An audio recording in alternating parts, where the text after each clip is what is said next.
Existe uma técnica que está entre as mais bem documentadas da ciência comportamental quando o assunto é fazer coisas difíceis. Ela é simples e poucas pessoas usam de verdade. Chama-se visualização prospectiva específica, mas pode ser chamada de conversa com seu eu futuro. Funciona assim: antes de uma tarefa difícil, você fecha os olhos por 30 segundos. Não para visualizar o resultado final, aquela vida dos sonhos que parece distante demais para ser real. Você visualiza o próximo passo. Você ao final daquela tarde tendo feito o que precisava ser feito. Como você se sente naquele momento? O que é diferente? Que tipo de pessoa você está sendo? Isso ativa o córtex pré-frontal, a parte executiva do cérebro, e cria uma ponte entre o momento presente e a ação necessária. Estudos mostraram que essa técnica, quando praticada regularmente, aumenta significativamente o segmento de intenções, que é o termo científico para o ato de fazer o que você disse que ia fazer. Mas existe um detalhe crucial que a maioria das pessoas erra. A visualização só funciona se você incluir os obstáculos. Se você imagina só o sucesso, o cérebro interpreta como se já tivesse acontecido e reduz a motivação de buscar. É por isso que às vezes você sonha muito com algo, e quando vai fazer não sai do lugar. O cérebro ganhou o troféu na imaginação e não vê mais necessidade de ir buscá-lo na realidade. A técnica correta é em 3 etapas. Primeira, imagina o resultado que quer. Segunda, imagina os obstáculos que vão aparecer no caminho. Terceira, imagina como você vai responder a cada obstáculo. Quando o cérebro pratica o obstáculo antes de enfrentá-lo, ele desenvolve o que os pesquisadores chamam de estratégias de implementação pré-formadas.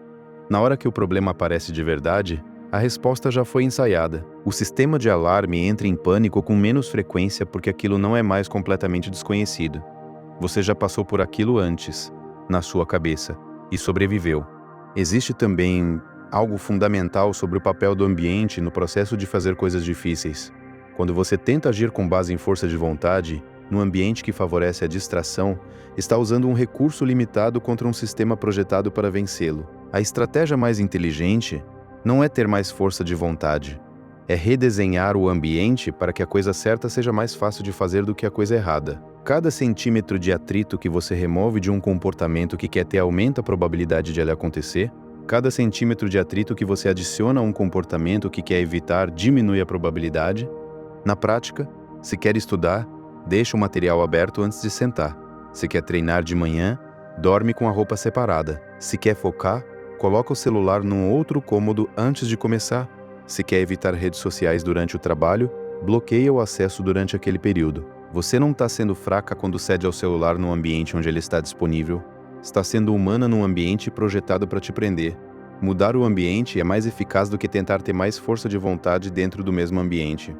Me conta aqui nos comentários, qual é uma mudança de ambiente que você poderia fazer hoje que tornaria mais fácil fazer algo que você tem evitado? Eu leio cada comentário. Existem 3 leis práticas que resumem muito do que a neurociência descobriu sobre comportamento. A primeira é a lei do menor caminho possível. Sempre que uma tarefa parecer grande demais, você quebra ela no menor pedaço que exige movimento. Não escrever um livro, escrever um parágrafo. Não emagrecer 10 quilos, fazer uma refeição saudável. Não estudar 3 horas, abrir o caderno e escrever uma linha. O menor passo é o mais importante porque ele derrota a paralisia inicial. E uma vez que você está em movimento, a tendência é continuar. A segunda é a lei da recompensa antecipada. Antes de começar qualquer tarefa difícil, você coloca uma recompensa logo à frente, não distante no futuro. Imediata. O café especial, o episódio depois, o momento de descanso, que você vai se dar ao finalizar. O cérebro não sabe a diferença entre recompensa real e recompensa prometida. Use isso. Cria a antecipação e o sistema de dopamina vai trabalhar a seu favor em vez de contra você. A terceira é a lei da identidade construída. Não pergunte como pode se sentir motivada para fazer isso. Pergunte que tipo de pessoa você quer ser e haja como essa pessoa agiria, mesmo que por 2 minutos, porque a identidade não vem antes da ação. Ela vem depois. Você não age porque é disciplinada. Você se torna disciplinada porque age repetidamente, de forma imperfeita, mas constantemente. Cada vez que você age de acordo com quem quer ser, você deposita evidência nessa identidade. E com evidência suficiente, a identidade muda. Tem dias em que nada disso funciona. Você fez o ritual, visualizou, criou as recompensas. E mesmo assim ficou parada, sem conseguir fazer nada produtivo. Isso não é falha. Isso é fisiologia. O cérebro é um órgão biológico.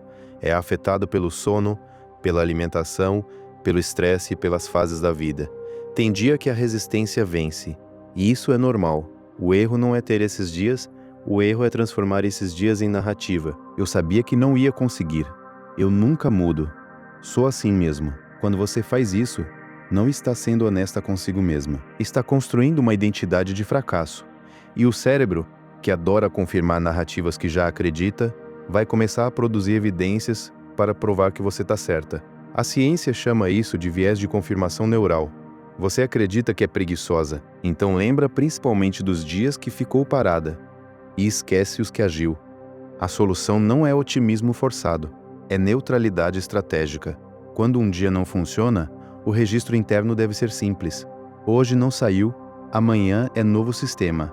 Não dramatiza, não comemora a falha, registra e segue. Pesquisadores descobriram que pessoas que se auto-perdoavam rapidamente após falhas tinham mais chances de retomar o comportamento desejado do que as que ficavam se culpando. A culpa não produz ação, produz vergonha, e a vergonha produz paralisia. O caminho não é perfeição, é consistência imperfeita. Fazer 80% do tempo é infinitamente melhor do que planejar 100% e executar 0. Cada vez que você age, apesar do desconforto, você está mandando uma mensagem para o seu cérebro. Esse caminho é seguro. Cada vez que você cumpre um microcompromisso, está construindo a prova de que é confiável para si mesma. Cada vez que você se levanta depois de um dia ruim, sem se destruir com culpa, está desenvolvendo o músculo mais importante da vida adulta, a resiliência prática. Não é sobre ser perfeita, é sobre ser constante. E constante não significa todos os dias sem falha. Significa que quando você cai, sabe como se levantar. E se levanta, a vida real é bagunçada. É cheia de dias ruins, de semanas pesadas, de fases que parecem eternas. Mas dentro de toda essa bagunça, existe um caminho. E esse caminho começa sempre com um único passo, o menor possível, o mais honesto possível. Existe algo sobre o design de ambiente que é mais poderoso do que qualquer técnica de motivação quando o assunto é comportamento consistente. Você não é mais forte do que o ambiente em que está. Ninguém é. O ambiente vence a força de vontade na maioria das situações, porque a força de vontade é um recurso limitado e o ambiente está sempre presente. Por isso a estratégia mais eficaz não é tentar ter mais força de vontade dentro do mesmo ambiente. É redesenhar o ambiente para que o comportamento desejado seja o caminho de menor resistência. A técnica da conversa com o eu futuro tem uma qualidade específica que a diferencia da visualização tradicional. Quando você imagina a vida dos sonhos no longo prazo, o cérebro tende a registrar aquela imagem como algo abstrato e distante. A distância temporal reduz o impacto emocional. Mas quando você imagina a versão de você daqui a poucas horas, ao final daquela tarde, tendo feito o que precisava, a imagem é concreta e próxima o suficiente para criar motivação real. A especificidade temporal é o que ativa o sistema. Existe algo sobre os hábitos que se instalam de forma gradual, que é importante para manter expectativas realistas. A pesquisa sobre formação de hábitos mostra que o tempo médio para um comportamento se tornar automático é de 66 dias, não 21 como a maioria das pessoas acredita. E esse tempo varia muito dependendo da complexidade do comportamento e da frequência de repetição. Saber isso de antemão protege, porque quando você chega no dia 30 e o hábito ainda não parece automático, isso não é sinal de que você falhou. É o processo sendo honesto sobre o tempo que realmente precisa. Tem algo sobre a neutralidade estratégica que é a prática mais contraintuitiva e mais eficaz para manter consistência no longo prazo. A maioria das pessoas vai a um extremo ou ao outro, ou comemora excessivamente os dias bons, criando uma expectativa que os dias ruins vão frustrar, ou se pune pelos dias ruins, criando um ciclo de vergonha que paralisa. A neutralidade estratégica é diferente. Você registra os dias bons, sem drama, e os dias ruins, sem punição. Hoje funcionou, amanhã vou tentar de novo. Essa consistência emocional é o que sustenta o comportamento ao longo do tempo. Existe algo sobre a identidade e o comportamento que a maioria das abordagens de mudança inverte. Elas tentam mudar o comportamento, esperando que a identidade mude como resultado. Mas o caminho é o oposto. Você age como a pessoa que quer ser, e a identidade segue. Cada ação que está alinhada com a identidade que quer ter, deposita evidência nessa identidade. Com evidência suficiente, o cérebro passa a reconhecer aquele comportamento como parte de quem você é. E o que você identifica como parte de quem é, você mantém com muito menos esforço do que o que identifica como algo que está tentando ser. A lei do menor caminho possível tem uma aplicação específica para os dias difíceis, que é mais poderosa do que nos dias normais. Nos dias em que o recurso de autocontrole está baixo, por privação de sono, estresse, ou simplesmente porque a semana foi pesada, o tamanho do compromisso precisa ser ainda menor. Não 2 minutos, 1 minuto. Não uma página, uma linha. Não um treino. Apenas colocar o tênis. A função não é produzir muito naquele dia. É manter o padrão vivo, e manter o padrão vivo nos dias difíceis é o que constrói a consistência que os dias fáceis não conseguem construir sozinhos. Existe algo sobre o auto-perdão rápido que parece contra-intuitivo, mas que tem sólida base na pesquisa sobre comportamento. Quando você fica ruminando sobre um dia ruim, sobre uma tarefa não feita, sobre um compromisso quebrado, você não está sendo responsável. Está sendo contraproducente. A ruminação gera cortisol, que é o hormônio do estresse, que compromete ainda mais o córtex pré-frontal, que reduz ainda mais a capacidade de autocontrole. É um ciclo que se alimenta. Perdoar rapidamente e redirecionar a atenção para o próximo passo rompe o ciclo. Não porque a falha não importa, mas porque a falha não pode ser desfeita e a próxima ação pode ser tomada. E existe algo sobre o que acontece com a sua relação com você mesma quando você começa a cumprir microcompromissos de forma consistente, que vai muito além da produtividade. Você passa a ser uma pessoa em quem pode confiar. Essa confiança, que começa como algo interno, vai mudando a forma como você se relaciona com o que decide. Quando você diz que vai fazer algo, você faz, não porque se tornou perfeita, porque construiu evidência suficiente de que é alguém que cumpre o que decide. E essa evidência muda o que você acredita ser possível para você. Existe algo sobre a forma como os obstáculos são processados pelo cérebro quando foram antecipados, versus quando surgem de surpresa que muda completamente o resultado. Quando um obstáculo aparece sem você ter se preparado para ele, o sistema de alarme reage como se fosse uma ameaça nova. A resposta de estresse compromete o córtex pré-frontal, e a capacidade de pensar claramente sobre como responder diminui. Quando o mesmo obstáculo aparece e você já havia praticado mentalmente como responder, o sistema o reconhece como algo familiar. A resposta é menos intensa, a ação subsequente é mais fácil. Tem algo sobre a construção de rituais de início que é uma das aplicações mais práticas do condicionamento que vale nomear. Quando você sempre começa uma tarefa específica com o mesmo conjunto de ações, o cérebro começa a associar aquele conjunto de ações com o estado de foco que segue. Com o tempo, passar pelo ritual começa a induzir o estado. Você para de precisar de força de vontade para entrar no trabalho. O ritual faz esse trabalho. Uma xícara de chá preparada de certa forma, uma música específica, sentar no mesmo lugar, fechar o celular. Qualquer coisa que seja consistente e que preceda o trabalho. Existe algo sobre a forma como o viés de negatividade do cérebro afeta a percepção de progresso que é importante corrigir intencionalmente. O cérebro dá mais peso às falhas do que aos sucessos. Um dia ruim pesa mais na memória do que 5 dias bons. Isso significa que, sem intervenção intencional, você vai subestimar seu progresso sistematicamente. A prática de registrar o que foi feito, em vez de apenas o que não foi, corrige esse viés. Um caderno, onde você anota cada microcompromisso cumprido, cria uma evidência visual de progresso que o cérebro não criaria sozinho. E por último, existe algo que a neurociência está confirmando de formas cada vez mais sólidas. O corpo e o movimento físico têm efeito direto sobre a capacidade mental de fazer coisas difíceis. 20 minutos de caminhada antes de uma tarefa cognitivamente desafiadora aumentam o fluxo sanguíneo para o córtex pré-frontal, reduzem os níveis de cortisol e aumentam a disponibilidade de neurotransmissores, que facilitam o foco. Quando você não consegue começar, às vezes a solução não é tentar mais forte, é mover o corpo primeiro. Existe algo sobre o que você está construindo quando começa a cumprir os microcompromissos que vai muito além do hábito específico que está tentando criar. Você está construindo a capacidade de confiar em si mesma, e essa capacidade, desenvolvida em uma área, transfere para as outras.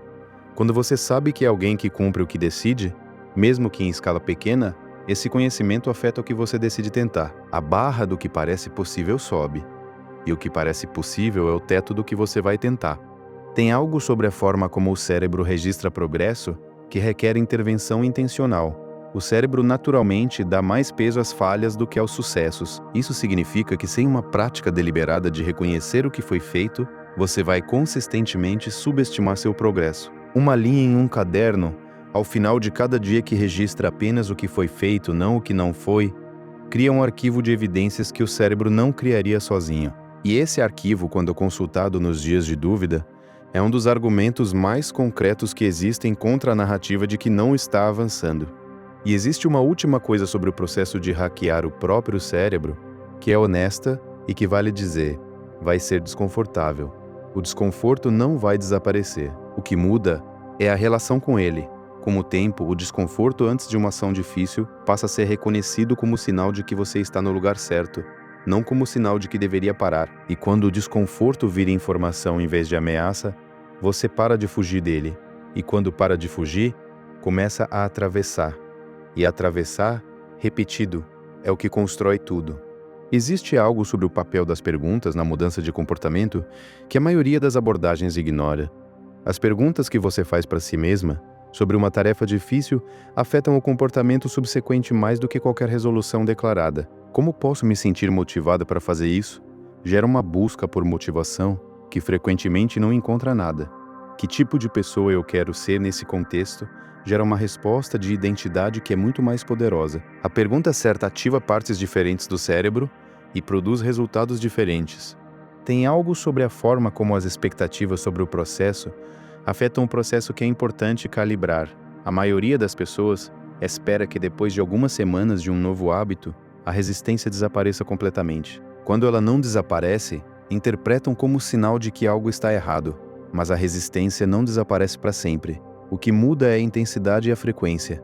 Com o tempo, você ainda vai sentir o sistema de alarme quando vai começar algo difícil. A diferença é que vai conseguir começar mesmo assim.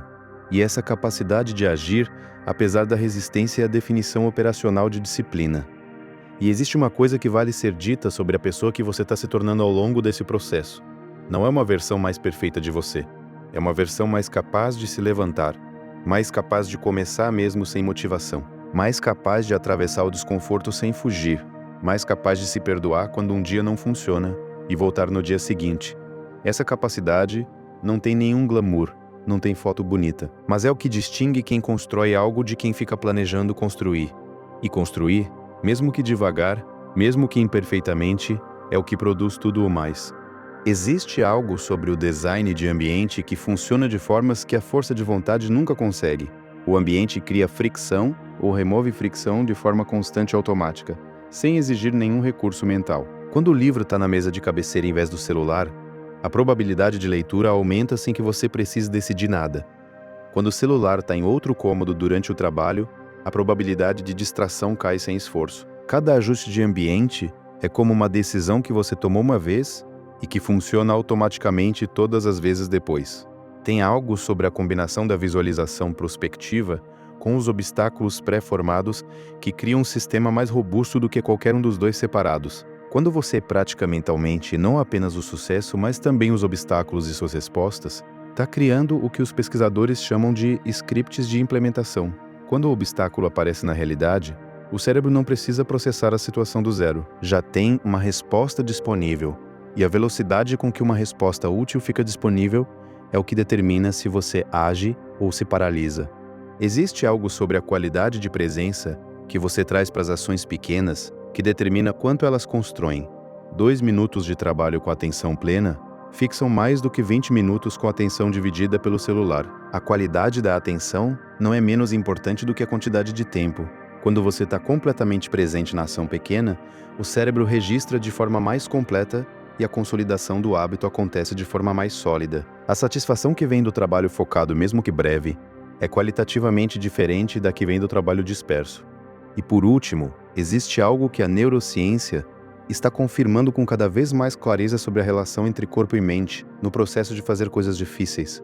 O estado físico afeta diretamente a capacidade de agir. 20 minutos de caminhada antes de uma tarefa cognitivamente desafiadora aumentam o fluxo sanguíneo para o córtex pré-frontal, reduzem o cortisol e melhoram a disponibilidade de neurotransmissores ligados ao foco. Em dias em que o sistema de alarme está muito alto e nada parece funcionar, mover o corpo primeiro antes de tentar a tarefa pode ser a estratégia mais eficaz disponível. Existe algo sobre o que você vai descobrir ao longo desse processo que vai além da tarefa específica que está tentando fazer. Você vai descobrir que tem mais capacidade de atravessar o desconforto do que acreditava, que o sistema de alarme é muito mais barulhento do que perigoso, que começar pequeno funciona de verdade, que a consistência imperfeita constrói mais do que a perfeição esporádica e que você é de fato capaz de mudar padrões que pareciam fixos. Se algo do que foi falado aqui chegou em você, se você se reconheceu nessa luta de saber o que precisa fazer e não conseguir se mover, eu te convido a conhecer o método. Devagar, tudo muda. É um caminho de desenvolvimento emocional que vai te ajudar a entender o que está por baixo da resistência que aparece quando você quer agir, o que mantém o sistema de alarme ativo mesmo quando você já sabe o que precisa fazer, como trabalhar com o próprio sistema nervoso em vez de lutar contra ele, e como construir com cuidado genuíno e com o tempo que esse processo pede, a consistência que muda tudo de dentro para fora. O link está na descrição desse vídeo. E existe uma coisa que vale carregar depois de tudo isso. Você não está sozinha nessa dificuldade de fazer o que sabe que precisa fazer. É uma experiência humana, não uma falha individual. A diferença está em quem decide trabalhar com o sistema, em vez de lutar contra ele. Quem aprende a usar micro-recompensas, a quebrar tarefas no menor pedaço possível, a redesenhar o ambiente, a se perdoar rapidamente e voltar. Não é capacidade especial nem privilégio de ninguém. É aprendizado disponível para qualquer pessoa que decida aprender e que tenha paciência com o processo. Se esse conteúdo chegou onde devia, compartilha com alguém que você sabe que precisa ouvir isso. Um amigo, um familiar, alguém que está travado no ciclo de planejar muito e fazer pouco. E se ainda não acompanha o canal, inscreve-se agora. Toda semana tem conteúdo novo por aqui, pensado com cuidado para pessoas que estão levando o próprio desenvolvimento a sério. Ativa o sininho para continuar essa jornada e ficar por dentro dos próximos conteúdos. Vejo você no próximo vídeo. Lembre-se, devagar, tudo muda.